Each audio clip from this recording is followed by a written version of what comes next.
This video sponsored by SBO Digital Marketing. இது ஒரு work from home opportunity. இதை use பண்ணிக்கோங்க. இதில் மந்த்லி 21K கிட்ட சம்பாதிக்கலாம். இதில் ஒர்க் பார்த்தீங்கன்னா ரொம்ப ஈஸியாக தான் இருக்கும். இது யார் வேணாலும் பண்ணலாம். இது ரொம்ப ட்ரஸ்டபுளான கம்பெனி தான். இதில் நீங்கள் சேரணும்னா டிஸ்கிரிப்ஷனில் நம்பரை வாட்ஸ்அப்பில் கான்டெக்ட் பண்ணுங்கள். ஸ்கிப் பண்ணாதீங்க. பெரிய தப்பு. தினம் ₹300 சம்பாதிக்க அரிய வாய்ப்பு. இன்ஸ்டாகிராம், ஃபேஸ்புக் பயன்படுத்த தெரிந்தால் போதும். Content post and content publishing மூலமா தினம் ₹300 சம்பாதிக்கலாம். இந்த வேலை செய்ய 5 நிமிடம் போதும். Work training support, group communication support, all language customer live chat support, முக்கியமா சொந்தமா ஒரு பிசினஸ் ஸ்டார்ட் பண்ற அளவுக்கு உங்களால கற்றுக்கொள்ளவும் முடியும், சம்பாதிக்கவும் முடியும். இந்த வேலை வாய்ப்பு வழங்குவது 5 வருடத்திற்கு மேல ரன் ஆகிட்டு இருக்க நம்ம தமிழ்நாட்டு company school of business organisation private limited. மேலும் விவரங்களுக்கு டிஸ்கிரிப்ஷன்ல கொடுத்திருக்க நம்பருக்கு வாட்ஸ்அப் பண்ணுங்க. இப்போ வசனம் வாசிங்க. மத்தேயு 15 வாசிச்ச வசனம் 21 22 வாசிங்க. பின்பு இயேசு அவ்விடம் விட்டு புறப்பட்டு தீரு சீதோன் பட்டணங்களின் திசைகளுக்கு போனார். அப்பொழுது அந்த திசைகளில் குடியிருக்கிற கானானிய ஸ்திரீ ஒருத்தி அவரிடத்தில் வந்து, ஆண்டவரே, தாவீதின் குமாரனே, எனக்கு இரங்கும், என் மகள் பிசாசினால் கொடிய வேதனைப்படுகிறாள் என்று சொல்லி கூப்பிட்டாள். இப்ப இயேசு இந்த பெண்ணை பார்த்துதான் ஒரு வார்த்தை சொல்றாரு, பிள்ளைகளின் அப்பத்தை எடுத்து நாய்க்குட்டிகளுக்கு.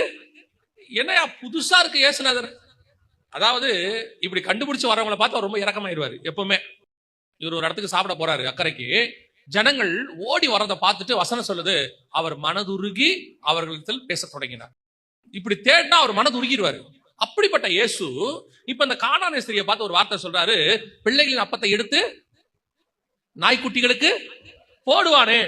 அவ கேட்டது தாம் மகளுக்கு பிசாசுல இருந்து விடுதலை. அதான் அப்படிதானே இருக்குது. இவர் தான் எல்லா பிசாசையும் விடுதலை ஆகிட்டே இருக்கிறாரு.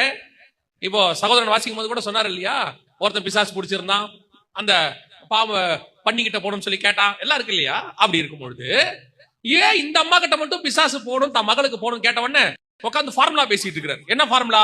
பிள்ளைகளின் அப்பத்தை எடுத்து நாய்க்குட்டிகளுக்கு போடுவானே அப்படின்னு. உடனே அந்த அம்மா என்ன சொல்லுச்சு? அதற்கு அவள், மெய்தான் ஆண்டவரே, ஆகிலும் நாய்க்குட்டிகள் தங்கள் எஜமான்களின் மேஜையிலிருந்து விழும் துணிக்கைகளை தின்னுமே என்றாள். இதுக்கு அதுக்கு ஏதாவது சம்பந்தம் இருக்குதா? பிசாசு விரட்ட வந்தவங்களுக்கு நம்ம எல்லாருக்கும் தெரியும், மேஜையிலிருந்து விழுகிற துணிக்கை அப்பம்னா அது வசனம். அதான் அப்பனா வசனம் தான் குறிக்குது. இவங்க வந்தது விடுதலைக்கு. இந்த அம்மா, ஆண்டவரே எனக்கு விடுதலை கொடுங்க, என் பிள்ளைய விடுதலை கொடுங்கன்னு கேட்கறத விட்டுட்டு இவங்க வேற ஒரு கான்வர்சேஷன் பண்றாங்க. அதுக்கு நான் எப்பவும் சொல்லுவேன், பைபிள்ல உள்ள சம்பவத்தை வெறும் சம்பவமா பார்க்க கூடாது, அதுக்கு பின்னாடி இருக்கிற ஆவியானவருடைய திட்டத்தை பார்க்கணும். ஆவியானவர் தான் ஒவ்வொரு மனுஷனையும் பேச வைக்கிறவர். இப்போ இந்த அம்மாவையும் இயேசுவையும் பேச வைக்கிறார் அந்த இடத்துல. இது இயேசுக்கு தெரியும் இந்த அம்மா இப்படி வரும்னு. இப்போ கானானிய ஸ்திரீ வீட்டுக்குள் இருக்கிற இயேசுவை கண்டுபிடிச்சா. நல்ல கவனிங். இதுக்கு பின்னாடி ஒரு மிக முக்கியமான விஷயம் இருக்கு. இந்த கானானிய ஸ்திரீயோடைய பொண்ணு பிசாசு பிடிச்சிருக்கா. இயேசு சொல்றாரு, நாய்க்குட்டிக்கு தர முடியாது. அந்த கானானிய ஸ்திரீயோட பொண்ணுக்கு பேர் என்ன சொல்றாரு? நாய்க்குட்டிக்கு தர முடியாது அப்படிங்கிறது. ஏன் இந்த வேர்டை இயேசு யூஸ் பண்ணாரு? அந்த பொண்ணை ஹர்ட் பண்ணணும்னு விரும்புறாரா, இல்ல இவர் ஒன்னும் இஸ்ரவேலை பெருசா நினைச்சு கானானியர்களை கேவலமா நினைக்கிறாரா? அதெல்லாம் ஒண்ணும் கிடையாது. நம்ம ஆண்டவர்ட்ட பாரபட்சமே கிடையாது, பட்சபாதமே கிடையாது.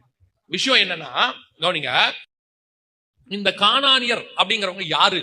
இப்ப அந்த இஸ்ரவேலுங்கிறது கானான் தேசம், நம்ம எல்லாருக்கும் தெரியும். அதான் பின்னாட்கள இஸ்ரவேல். இந்த கானானியர்கள் யாரு அப்படின்னு கேட்டீங்கன்னா, உங்க எல்லாருக்கும் தெரிஞ்ச ஒரு சம்பவம் 9ஆம் அதிகாரத்துல இருக்கு, ஆதியாகமத்தின் புஸ்தகத்துல இருக்கு. நோவா அந்த திராட்சை ரசம் குடிச்சு வெறியாயி படுத்திருக்கிறார்ல. அப்போ நோவாவுடைய நிர்வாணத்தை போய் ஜனங்களுக்கு சேம் காமிக்கிட்ட அறிவிச்சது யாரு? யார் சொன்னது? நோவாவுக்கு 3 பசங்க, சேம், காம், யாபேத் அப்படின்னு இருக்கு. சேமுகிட்டயும் யாபாத்துக்கிட்டயும் அப்பா நிர்வாணமா படுத்திருக்கிறாருன்னு அனௌன்ஸ் பண்ணது யாரு? காம் போய் என்ன சொல்றான்? அப்பா நிர்வாணத்தை